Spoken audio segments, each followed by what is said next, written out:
My name is Mitchell Vasiliou, and I have been working on typewriters for 43 years.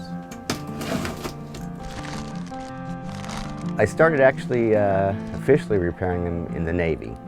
There was a rate called instrumentman, and it was clocks, watches, calibration of gauges, torque wrenches and flow meters, and mimeograph machines. For me, it's the engineering. It's the way that someone designed and fabricated these machines. They're just beautiful. They were made for someone to look at and actually enjoy, not just like a computer. No one's ever going to make these beautiful machines again like this. It just won't happen. When you type on a typewriter, you are the power.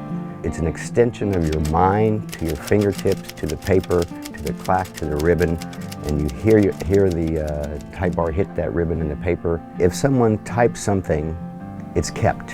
An email, it gets deleted, it's gone. There's no record anymore. There's no history there. But if you type on a typewriter, you're actually giving someone something of yourself, I think.